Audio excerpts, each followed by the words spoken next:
Hello and welcome to a brand new series with Arduplane being put into a HEEWING T2 cruiser. That's a twin plane, one I've had for quite a while actually, but I don't really fly it. But it's got lots of room inside for lots of Arduplane goodness.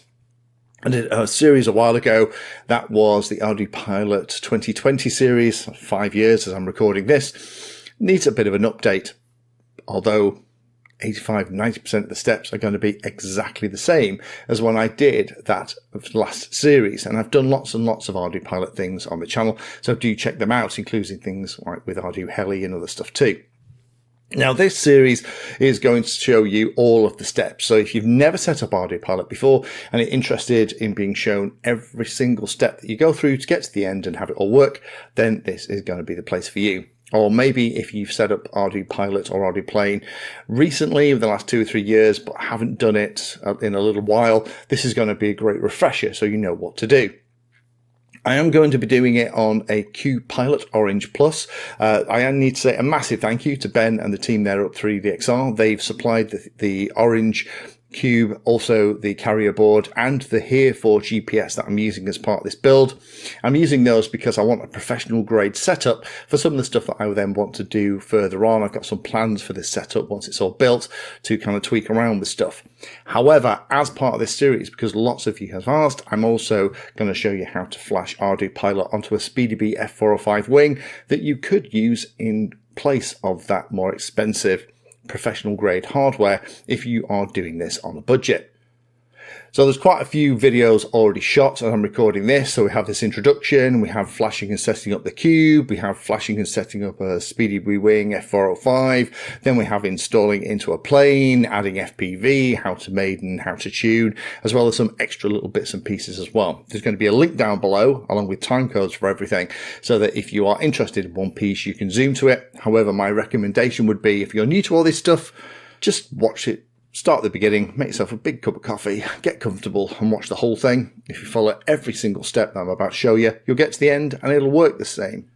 Now the question I get asked a lot when I kind of make these videos is, why would I use Arduplane or Arduplane over iNav? And I've done a specific video on that. I'll put a link down below if you want to go and watch the whole thing. But the very short elevator pitch version of that is, iNav is fantastic at doing all the basics that you need for flying autonomously and stabilizing the craft, giving you a great OSD and all those additional features and functions, and it's evolving all the time. There's a very good reason why professional builders use Arduplane.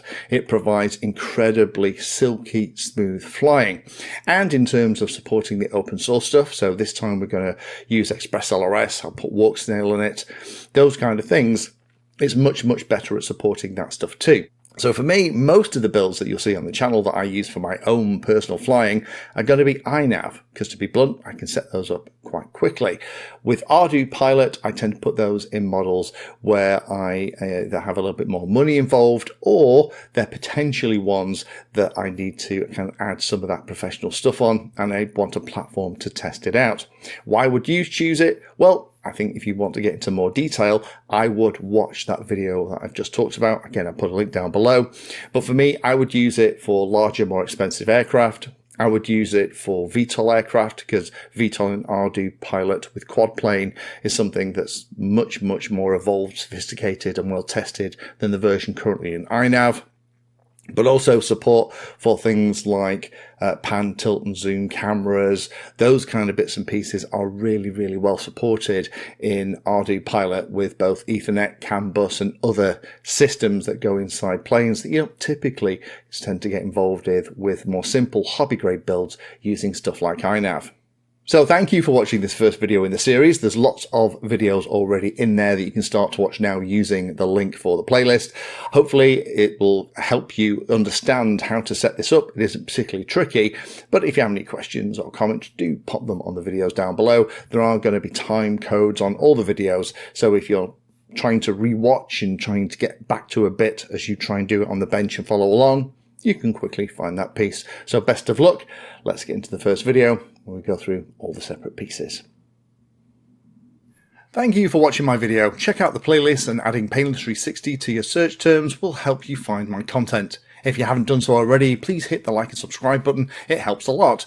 You can support the time I spend here answering questions and helping others by using the links in the video description.